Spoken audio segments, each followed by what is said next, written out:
بسم الله الرحمن الرحيم. اهلا بيكم في قناه مطبخنا المصري. ازيكم يا حبايبي؟ عاملين ايه؟ يا رب تكونوا بخير جميع متابعي مطبخنا المصري. النهارده ان شاء الله هنعمل كبيبه سوري، وهنعملها على اصولها ان شاء الله، وباذن الله تعجبكم. ودلوقتي هنبدا نعمل اول حاجه العصاج. هي مكوناتها سهله طبعا وبسيطه: لحمه، بصل، برغل، والبهارات. ودلوقتي هنبدأ نعمل أول حاجة العصاج بسرعة. دلوقتي أول حاجة بنعملها بنجيب طاسة نحط فيها معلقتين زيت، كتري زيت في العصاج بتاع الكبيبة بالذات، مش عايزة كتر الزيت. يا ريت نصفيها بعد ما نعملها، نحطها في مصفى عشان تصفي الزيت اللي فيها.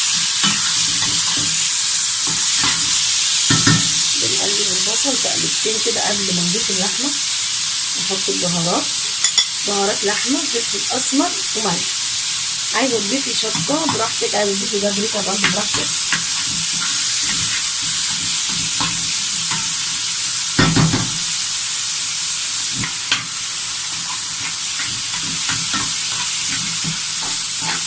تقلبتين كده بس، وبعد كده بنضيف اللحمه.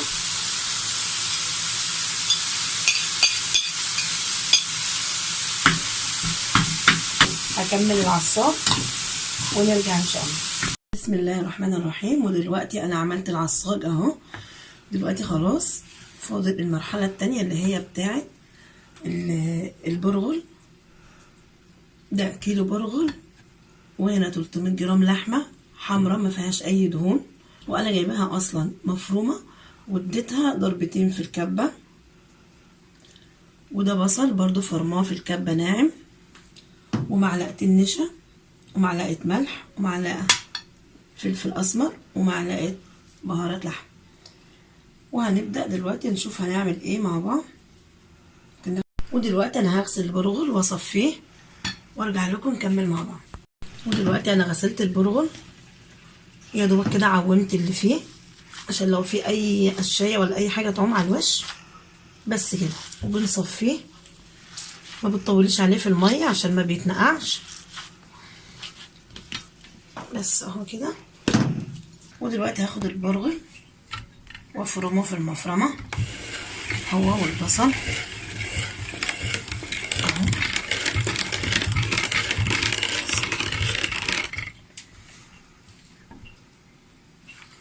هفرمه كده اول وش.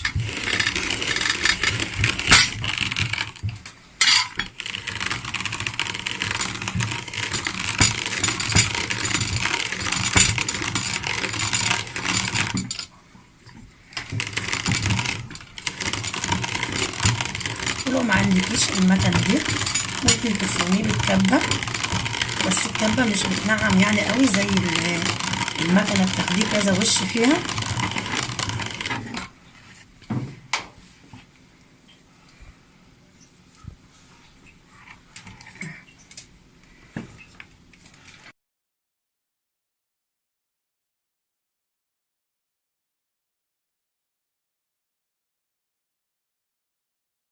ودلوقتي بعد ما اخده فرمه في المكنه وش واحد، هجيب البصل احط عليهم عشان اديها كمان وش، كمان اعديها كمان مره من المكنه.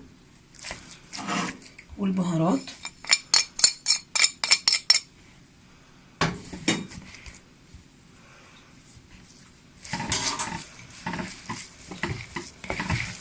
طبعا جامده قوي، بس دلوقتي بالبصل هتطرى.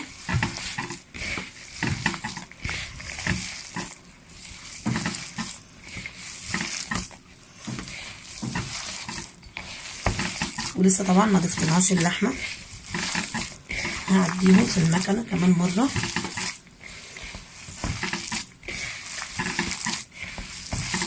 اهو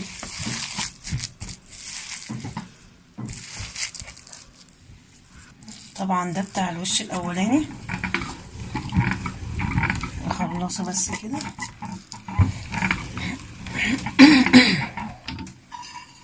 هاخد دول ارجعهم هنا تاني كده. طبعا المكنة دي يدوي يا جماعة، اللي هي مكنة البسكوت، هي فيها وش مفرمة ووش بسكوت، طبعا كلنا عارفين كده.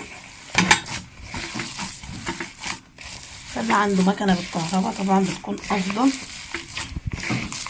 واحسن طبعا من دي. فاللي ما عندوش بنمشي حالنا بقى على قد ايه، على قد ايدينا كده. هنبدأ الوش التاني.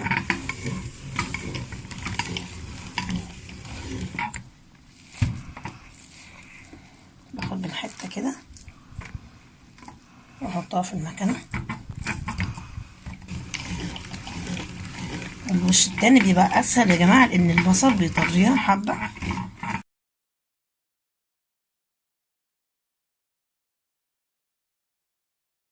هكمل الوش التاني ده وارجع لكم ان شاء الله. ودلوقتي بعد ما خلصتهم في الوش التاني اديتها الفرمة التانية، هرجعهم هنا كده اهي. ده كل البرغل. هجيب اللحمة اللي انا جايباها مفرومة واديتها كام ضربة في الكبة برضو نعمة حبة. واللحمة بتجيبيها بتوصيه تقولي له عايزة لحمة حمراء ما فيهاش دهون، عشان الدهون هتخليها تفك معاكي. بس وهنديهم كمان ضربة باللحمة. هرجعهم المكنة تاني اديهم فرمة باللحمة. وبنعجنوها يا جماعة دايما كده، وبنعجنوها كده، تعجني فيها كده عشان تتماسك اهي. وبنضيف معلقتين النشا بيدوها قرمشة وبرضو بيعملوا تماسك للبرغل.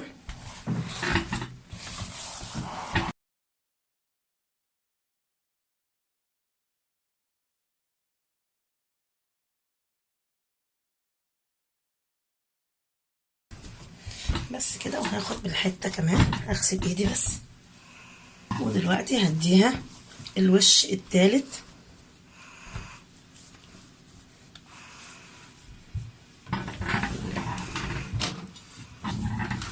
هناخد اللي في المكنة ده لان ده بتاع الوش التاني اهو. بدأت تطلع اللحمة، هاخدها ارجعها هنا تاني وابدأ افرم اللي هو فيه لحمة كده. كل ما ده بتطرى معاكي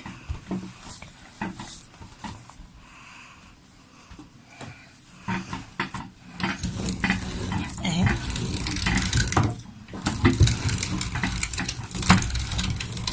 هكملهم فرم كده وارجع لكم ان شاء الله. ودلوقتي بعد ما فرمتهم الوش التالت هنبقى هنشكلها مع بعض. هجيب البولة كده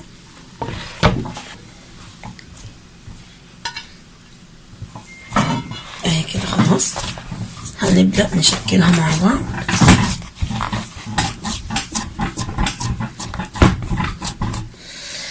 ودلوقتي هبدأ اشكلها. بجيب حاجة فيها حبة مية كده عشان ايه ابل ايدي منها عشان ما تلزقش اهي.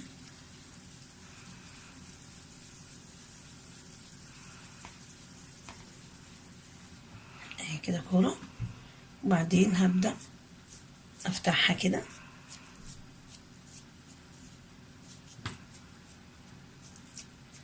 افتحها كده. كل ما بترقيها بيكون افضل. لما تكون معاكي العجينة دي رقيقة بتبقى افضل اهي.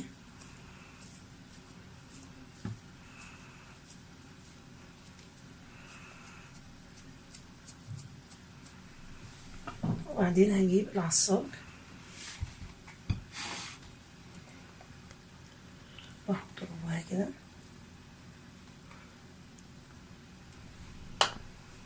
وهبدأ اقفلها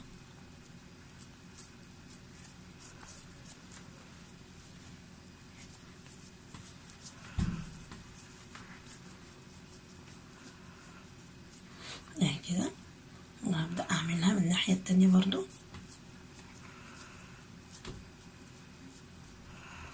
اهي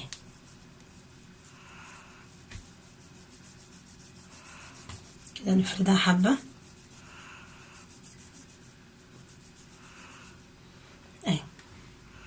تبقى بالشكل ده. ودلوقتي هعمل كمان واحدة ونبل ايدينا مية عشان تساعد معانا، وبنبدأ نفرغها كده بالراحة.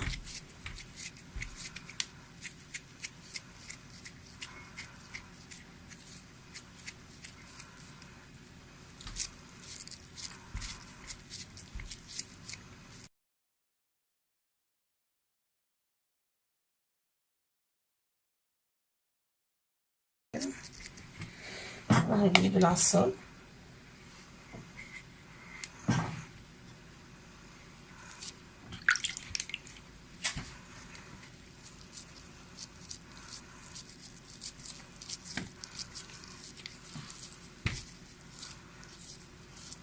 وهنلفها كده مع بعض اهي، وبنعملها من الناحية التانية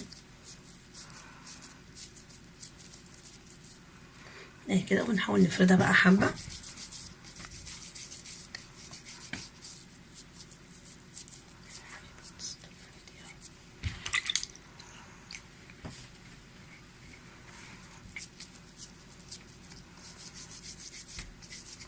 طبعا بنبل ايدينا عشان ما تشققش معانا.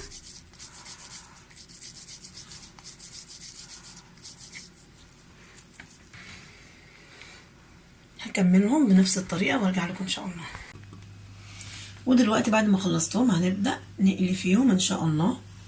يلا نروح على البوتاجاز. دلوقتي هنبدأ نقلي فيهم. الزيت سخن اهو، وبنقليها بزيت غزير.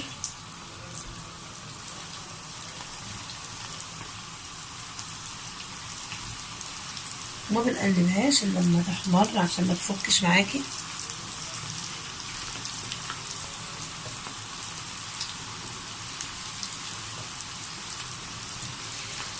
بس كده. بعد ما بنحطهم بنوطي النار حبه.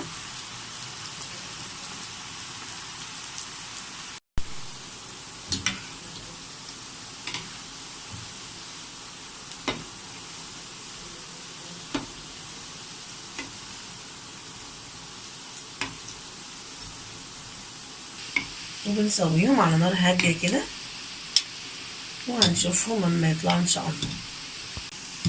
ودلوقتي كده خلاص هنبدأ نطلعهم مع بعض.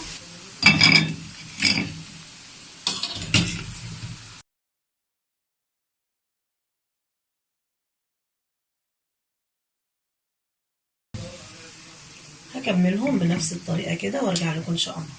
وده شكل الكوبيبة بعد ما خلصت. جربوها ان شاء الله هتعجبكم. بس في حاجة انا عايزة اقولها، انا حاطة نص كيلو بصل وكيلو لحمة، شايلة 300 جرام للبرغل، والباقي عملته عصاج. وده شكلها يا جماعة من الداخل اهي، بسم الله ما شاء الله. جربوها ان شاء الله هتعجبكم، وتقولوا لي رأيكم في التعليقات. مستنية تعليقاتكم، وشكرا.